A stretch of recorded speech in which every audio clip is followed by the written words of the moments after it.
नमस्कार, मैं हूं दिव्यांजलि मोइत्रा। आज भारत के हर ऊंचे पद पर महिलाओं का वर्चस्व पूरी दुनिया देख रही है। कहते हैं जिस घर, गांव, शहर, राज्य और देश में महिलाओं का सम्मान होता है, हर कोई उसका गुणगान करता है। पहले एक समय था जब महिलाओं को ऊंची आवाज में बोलना तो दूर, वो अपने मन की बात भी किसी से कह नहीं सकती थी। लेकिन आज सब कुछ बदल चुका है। अगर हम दूसरे शब्दों में कहें तो आज भारत की महिलाएं नए भारत के मुस्तकबिल लिख रही हैं। वो न्याय व्यवस्था की कमान संभाल रही। दरअसल एक बार फिर महिलाओं के गुणगान गाने का मौका कोई और नहीं बल्कि देश की सुप्रीम कोर्ट ने दिया।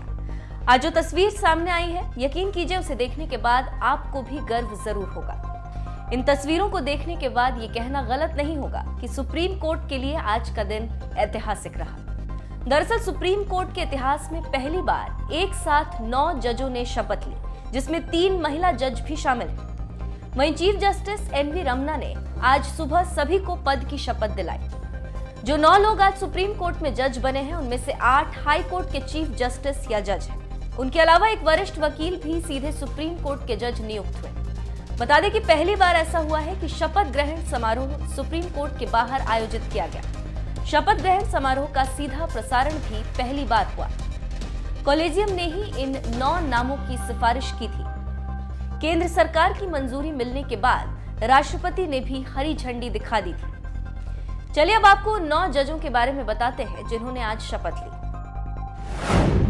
Justice Oka, justice Vikram Nath, justice JK Maheshwari, justice Hima Kohli, justice BV Nagarathna, justice CT Ravi Kumar, justice MM Sundresh, justice Bela M Trivedi, justice PS Narasimha. चलिए अब आपको बताते हैं कि कौन है जस्टिस BV नागरत्ना, जो बनेंगी पहली महिला चीफ जस्टिस। बतौर चीफ जस्टिस BV नागरत्ना का कार्यकाल महज 36 दिनों का रहेगा। सुप्रीम कोर्ट के 77 सालों के इतिहास में किसी चीफ जस्टिस का तीसरा सबसे छोटा कार्यकाल होगा।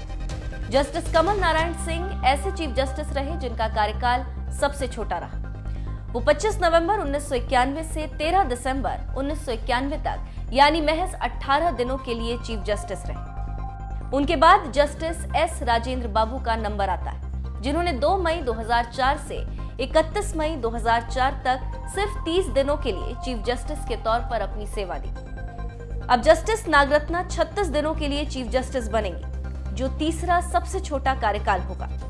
बता दें कि जस्टिस BV नागरत्ना के पिता जस्टिस ES वेंकटरमैया भी 1989 में चीफ जस्टिस बने थे। भारतीय न्यायपालिका के इतिहास में ये दूसरा मौका होगा जब पिता के बाद दूसरी जनरेशन में बेटी चीफ जस्टिस बनेगी। इससे पहले सीनियरिटी के हिसाब से जस्टिस DY चंद्रचूड़ नवंबर 2022 में चीफ जस्टिस बनेंगे। उनके पिता जस्टिस YB चंद्रचूड़ 1978 में चीफ जस्टिस बने थे। जस्टिस YB चंद्रचूड़ 7 साल भारत के चीफ जस्टिस रहे, जो कि अब तक का सबसे लंबा कार्यकाल। चलिए अब आपको जस्टिस नागरत्ना के महत्वपूर्ण फैसले से वाकिफ कराते हैं। 2012 में जस्टिस नागरत्ना ने इलेक्ट्रॉनिक मीडिया पर फैसला सुनाया था। मीडिया को नियंत्रित करने की बात कही थी। नियंत्रण की बात उन्होंने सनसनी फैलाने के संदर्भ में कही थी। 2019 में कर्नाटक के मंदिरों में काम करने वालों पर फैसला सुनाया था। फैसले में कहा था कि कर्नाटक के मंदिर कोई व्यावसायिक संस्थान नहीं है। यहाँ काम करने वालों को ग्रेच्युटी का भुगतान नहीं दिया जा सकता। बता दें कि जजों के चयन करने वाले कॉलेजियम में सहमति न बन पाने के चलते करीब 2 साल से सुप्रीम कोर्ट में नई नियुक्ति नहीं हुई थी। इस वजह से जजों के कुल 34 पदों में से सिर्फ 10 पद खाली हो गए थे। आज होने वाली नई नियुक्तियों के बाद जजों की संख्या 33 हो गई। बहरहाल इस पर आपकी क्या राय है, कमेंट करके जरूर बताएं।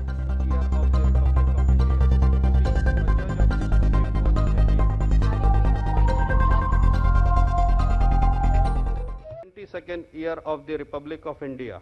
Signed, President of India.